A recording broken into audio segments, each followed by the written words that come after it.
Hello everyone.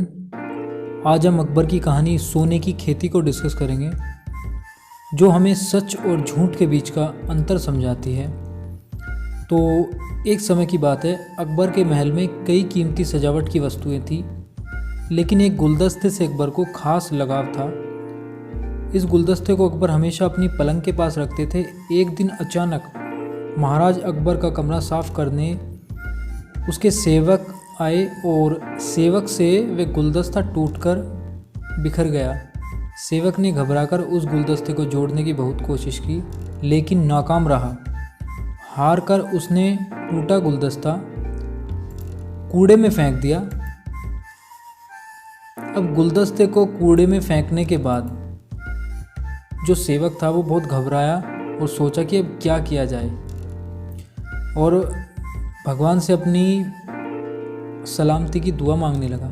कुछ देर बाद महाराज अकबर जब महल से लौटे तो उन्होंने देखा कि मेरा प्रिय गुलदस्ता अपनी जगह पर नहीं है। राजा ने सेवक से उस गुलदस्ते के बारे में पूछा तो सेवक डर के मारे कांपने लगा। सेवक को जल्दी से कोई बहाना नहीं सूझा तो उसने कहा, महाराज, उस गुलदस्ते को मैं अपने घर ले गया हूँ ताकि अच्छे से साफ कर सकूँ। यह सुनते ही अकबर बोले, मुझे तुरंत वो गुलदस्ता ला कर दो। अब सेवक के पास बचने का कोई रास्ता ना था। सेवक ने महाराज अकबर को सच बता दिया कि वो गुलदस्ता टूट चुका है। यह सुनकर राजा आग बबूला हो गए। क्रोध में राजा ने उस सेवक को फांसी की सज़ा सुना दी। राजा ने कहा, झूठ मैं बर्दाश्त नहीं करता। जब गुलदस्ता टूट ही गया था तो झूठ बोलने की क्या ज़रूरत थी। अगले दिन इस घटना के बारे में जब सभा में जिक्र हुआ तो बीरबल ने इस बात का विरोध किया। बीरबल बोले कि झूठ हर व्यक्ति कभी न कभी बोलता ही है।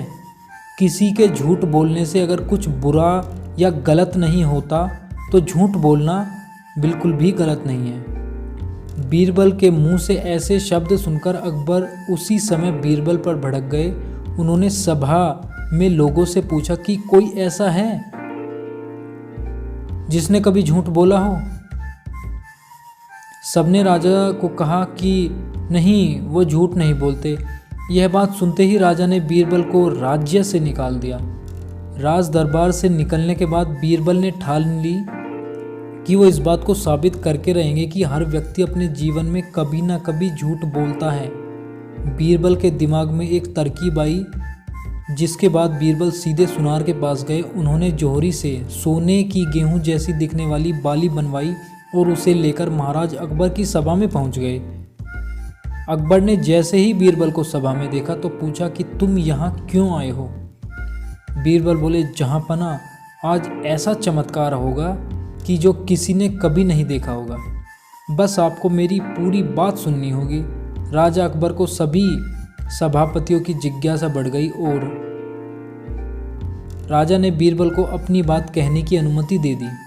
बीरबल बोले, आज मुझे रास्ते में एक सिद्ध पुरुष के दर्शन हुए। उन्होंने मुझे एक सोने से बनी गेहूं की बाली दी और कहा कि इसे जिस भी खेत में लगाओगे वहीं सोने की फसल उगेगी। अब इसे लगाने के लिए मुझे आपके राज्य में थोड़ी सी ज़मीन चाहिए।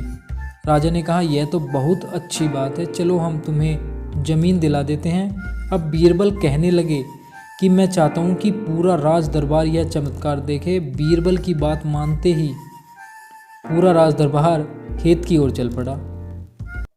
खेत में पहुंचकर बीरबल ने कहा, इस सोने से बनी गेहूं की बाली से फसल तभी उगेगी जब इसे कोई ऐसा व्यक्ति लगाए जिसने जीवन में कभी झूठ न बोला हो।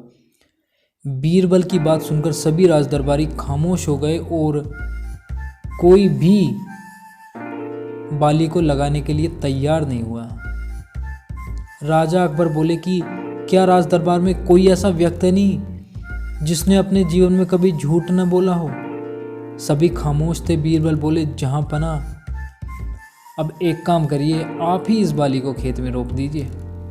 बीरबल की बात सुनकर महाराज का सिर झुक गया। उन्होंने कहा, झूठ तो मैंने भी कई बार बोले हैं, तो मैं इसे कैसे लगा सकता हूँ। इतना कहते ही बादशाह अकबर को यह बात समझ आ गई कि बीरबल सही कह रहे थे कि दुनिया में कभी ना कभी झूठ बोलते हैं, सभी लोग झूठ बोलते हैं। इस बात का एहसास होते ही अकबर उस सेवक को फांसी की सज़ा से बचा लेते हैं और बीरबल की चतुराई और बुद्धिमानी से ये साबित हो जाता है कि झूठ हर कोई बोलता है। अपने जीवन में अगर किसी के फ़ायदे के लिए झूठ बोलना पड़े तो वो बोल देना चाहिए, कोई प्रॉब्लम नहीं है। लेकिन अगर उस झूठ की वजह से किसी को प्रॉब्लम हो या दिक्कत हो तो वो झूठ फिर खतरनाक होता है। एक सीख और है इस कहानी से, बिना सोचे समझे किसी को भी बड़ा दंड नहीं देना चाहिए। हर काम को सोच विचार कर ही किया जाना चाहिए। साथ ही एक छोटे से झूठ की वजह से किसी व्यक्ति का आंकलन भी नहीं किया जाना चाहिए।